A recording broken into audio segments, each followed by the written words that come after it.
sont meurtrières. On a eu un exemple en 2003. L'an dernier, on sait qu'il y a eu des morts, des centaines de morts liées aux fortes températures. Mais on a l'impression que l'État devient une super nounou qui nous dit quoi faire, quand boire, quand sortir, quand pas sortir. Est-ce qu'on est en train d'aller vers une société paternaliste, finalement ? On nous infantilise, oui, moi je pense. Paternaliste, elle l'a été, je pense qu'elle l'est moins, mais on nous infantilise. Oui, on nous infantilise, je crois beaucoup. Alors en même temps, il y a un syndrome politique puissant. Parce que vous rappeliez la crise de 2003 avec M. Mattei, ministre de la Santé, donc dans son jardin avec un polo en train d'expliquer qu'en gros lui il n'avait pas chaud, que tout était... Et que tout était formidable dans les hôpitaux. Okay. Mais ce qui est frappant aussi, les images qu'on a vues, je pense à ça, parce que là le Premier ministre et Agnès Pannier-Runacher sont dans un centre de contrôle, et si vous avez bien remarqué, juste au-dessus de leur tête, il y a une clim. Il y a une clim. Ah oui. Une climatisation. C'est pour nos auditeurs, on le précise. Parce que quand on écoute Agnès Pannier-Runacher, elle est sans doute contente, et pour les gens qui travaillent dans ce service, d'avoir une clim, si vous voulez. Donc moi je pense que le sujet de la clim, c'est un vrai sujet qu'il faut aborder. En tout cas, il faut avoir une politique structurelle de long terme maintenant pour faire face au réchauffement et aux périodes de canicule qui sont de plus en plus fréquentes et de plus en plus violentes. Bon, alors, vous avez raison dans votre édito. Maintenant, quand on dit on est pour la clim, on vous traite d'extrême droite. C'était pour d'autres motifs. C'est n'importe quoi. Maintenant, si vous êtes pour la clim, vous êtes d'extrême droite. Je ne vois pas le rapport. Vous voyez, c'est comme si je disais j'aime la glace rhum raisin. Je suis un colonisateur. Arrêtez avec ça. Non, mais ça n'a aucun. Parce que c'est vrai, vous aimez Louis la glace raisin, Éric. Bon, on s'en fout, on s'en fout. Gauthier Lebret, sur l'état nounou. Écoutez, quand j'ai vu ce tract affiché par Emmanuel Macron sur son compte Twitter... Alors, expliquez-nous ce qu'il y a dessus pour nos auditeurs. Après nous avoir fait le kit de survie si les Russes arrivaient à Paris.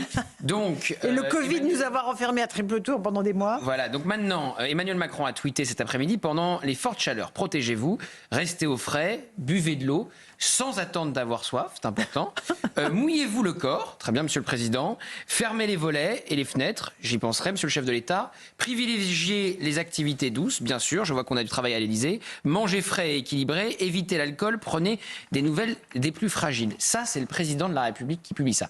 Il n'est pas fichu de garder une rue parisienne sécure un soir de finale de Ligue des Champions qui ne se tient même pas en France, et pas capable de faire régner l'ordre dans ce pays, bilan absolument dramatique sur le sujet. Mais par contre, pour nous dire de boire de l'eau, merci, on n'y avait pas pensé, on a besoin du président de la République. Non mais est-ce que c'est au niveau de la présidence de la République? Est-ce que c'est au président de nous dire qu'il faut boire de l'eau, fermer les fenêtres et appeler sa grand-mère? J'ai appelé ma grand-mère, j'ai pas attendu Emmanuel Macron pour reprendre des nouvelles de ma grand-mère. Enfin, tout ça est parfaitement ridicule. On a juste 2 otages en Algérie.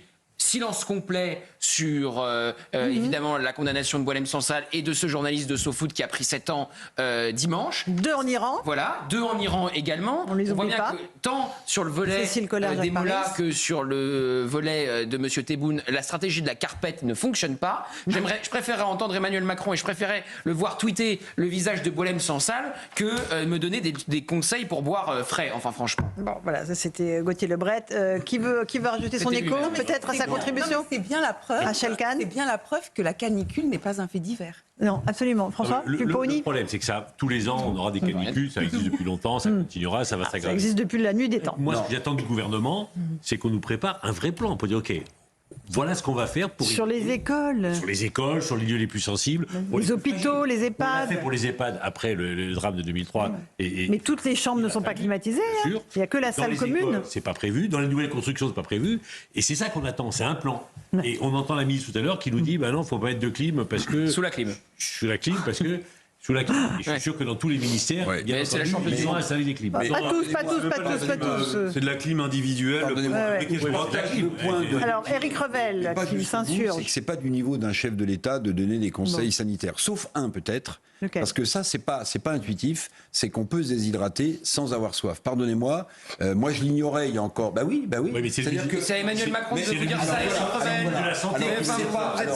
C'est pas du niveau d'un président de la République. Mais en tout cas, je prendrai de vos nouvelles pour les plus fragiles. Mais c'est pas la première fois, parce que moi, j'avais été hyper surpris dans une grande interview très solennelle qu'il avait donnée sur une grande chaîne de télévision, où il avait annoncé son souhait de voir la création d'une filière de pompes à chaleur en France. Vous voyez, parmi les sujets que traite le chef de l'État, on se souvient, voilà, est-ce que Mitterrand, Chirac, Sarkozy auraient annoncé le souhait d'une création... On se rappelle aussi de lui à Marseille, annonçant que toutes les écoles seraient climatisées. Voilà. Je pense que les Marseillais sont assez au courant que la promesse n'a pas été tenue. Moi, je ne suis pas contre que le président de la République prenne des nouvelles des plus fragiles. Oui, voilà. Mais c'est pas ceux qu'on croit. Louis Dragnel, Non, mais est-ce ce qui que est vous vrai, vous c'est que insurgez ou pas? Emmanuel Macron, il a toujours un problème de positionnement. C'est-à-dire que parfois, il s'intéresse à des sujets chirurgicaux, microscopiques, et puis il y a des grands sujets dont on attend sa prise de parole, et il n'est pas là.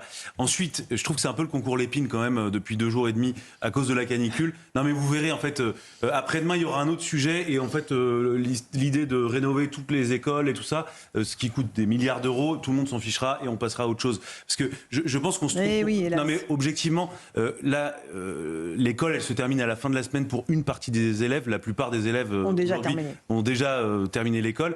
Et donc, on ne va pas se dire qu'on va lancer un plan d'investissement dans toutes les écoles pour équiper toutes les écoles de climatiseurs. Il faut juste attendez, il faut être hyper pragmatique. Il faut faire du cas par cas. Évidemment, il y a des écoles dans lesquelles il faut peut-être faire des rénovations. Vous avez raison, Laurence. Sur les préfabriqués, il faut oui. mettre le paquet. Mais pour 5-6 jours par an, peut-être aller 10 jours par an, est-ce que ça vaut le coup d'investir quand la canicule arrivera le 1er juin. François À la Pupponi. fois, on nous dit qu'il y a un réchauffement climatique. Ça va être de pire en pire.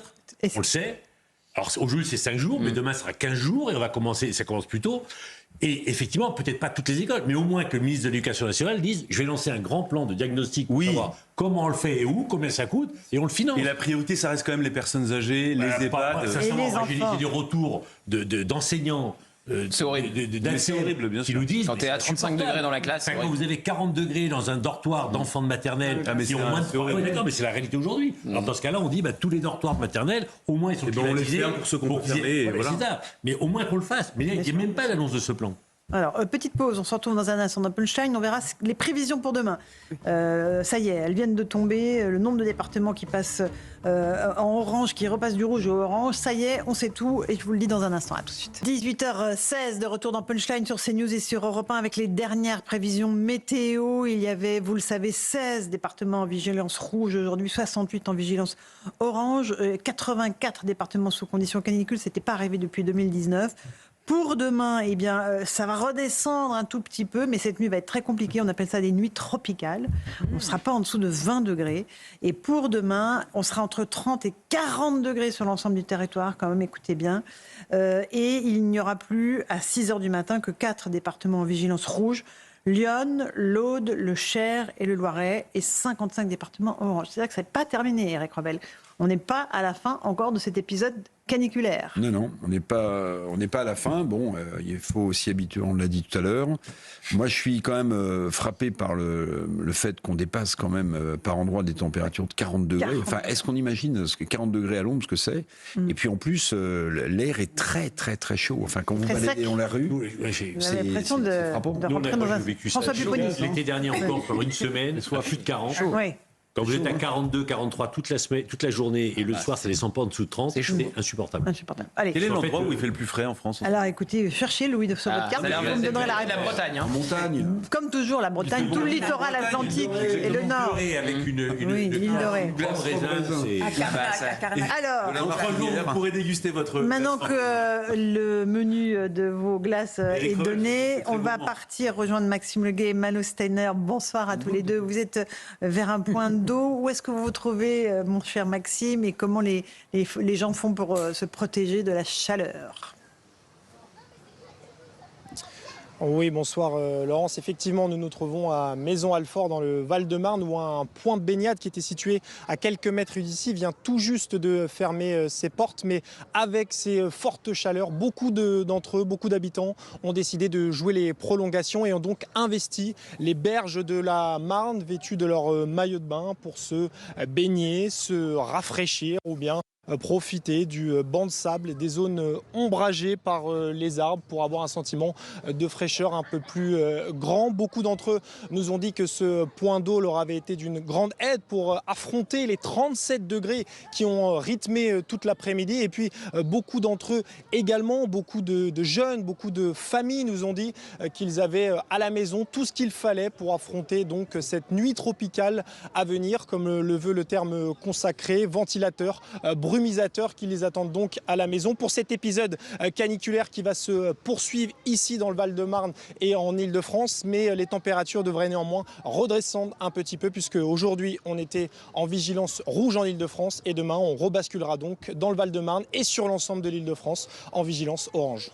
Merci beaucoup Maxime Leguet et Malo Stenner. Un tout petit mot sur les conditions pour ceux qui travaillent. On a parlé des écoles, des hôpitaux, des EHPAD. On fait juste le point sur ce qui se passe pour ceux qui sont au travail. Et je vous passe la parole pour terminer sur la canicule. Des nouvelles règles qui rentrent en vigueur pour faire face à la canicule.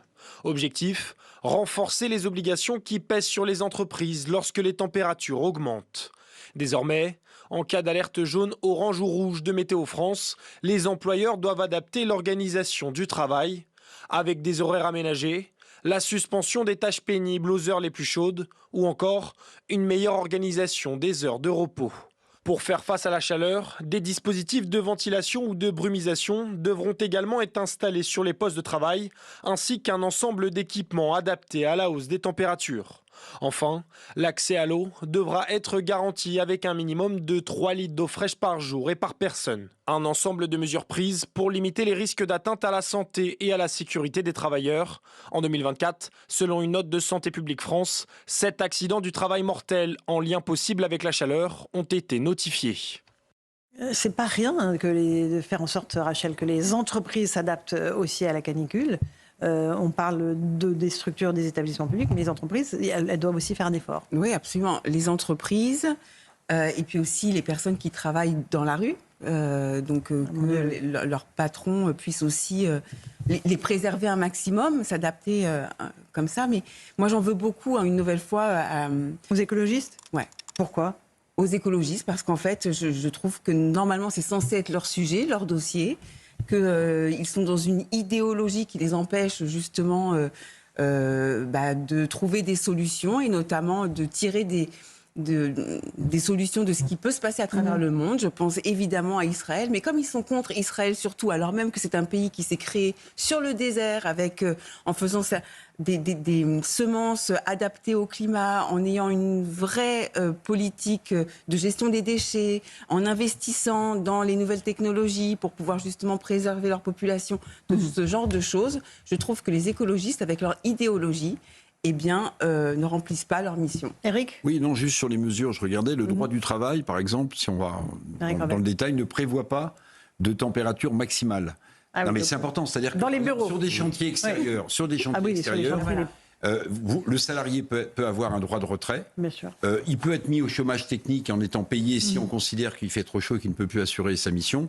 Puis juste pour sourire un peu, parce que j'ai planché sur le sujet, l'entreprise peut imposer un code vestimentaire. Je dis ça parce qu'il y a eu 2 cas de jurisprudence. Un homme qui s'est pointé en Bermuda, évidemment, on lui a dit, cher monsieur, vous avez contact avec la clientèle, vous ne pointez pas en Bermuda.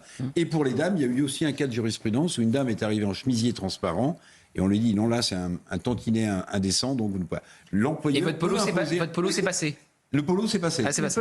Polo classique En bleu. revanche, la cravate, vous devez avoir chaud, non ? Ah, ça va, il fait frais ici. Bon, dernier mot sur la canicule, Louis Dringlen, peut-être pour... Je crois qu'on a à peu près tout dit. Vous avez dit tout ce que vous vouliez. Je vous précise aussi que prendre sa glace rhum raisin. l'incendie dans l'Aude, vous savez, qui a provoqué des immenses dégâts, avec cet homme qui avait pris un pick-up et qui avait mis son barbecue non éteint dessus, eh bien, il a été prélassé en détention. Annoncé le procureur. Ah oui, il ne faut pas rigoler quand même. Il y a un moment, quand 400 pompiers sont mobilisés, des centaines d'hectares de forêt brûlent. Aussi. Oui, puis vous disiez que la Corse est démunie en matière de Canadair. Oui, mais en fait, le dispositif n'était pas encore en place. Le dispositif estival, et en plus, il y a moins de Canadair que d'habitude. Il y en a qui sont en réparation. Et donc là, les choses sont en train de déraper un peu avec un incendie qui a commencé il y a une semaine après la foudre, qui n'a pas pu être rattrapé, qui est en train de se développer. Ok, très bien. Alors finalement, vous voulez rajouter quelque chose, après avoir dit que vous n'aviez plus rien à dire. Et je me suis renseigné, parce qu'on se posait la question de combien la France dispose de Canadair, de Dash, d'hélicoptères bombardiers d'eau. Eh bien, j'ai la réponse. La France dispose de 12 Canadair, de 8 Dash, 3 Beechcraft, et puis l'été en location, 10 hélicoptères bombardiers d'eau, 6 avions bombardiers légers. Mais combien de Canadair en état de fonctionnement ? Oui, c'est ça. Je viens poser exactement cette question. Donc l'information n'est pas complète. Non, et par ailleurs, il faut contextualiser avec autre chose, c'est que depuis quelques années, on essaye de mutualiser au niveau européen tous ces moyens. Et donc, la question qu'il faut se poser, c'est de combien sont vraiment à la disposition de la France aujourd'hui à l'instant T. Évoquons maintenant ce qui se passe en Algérie avec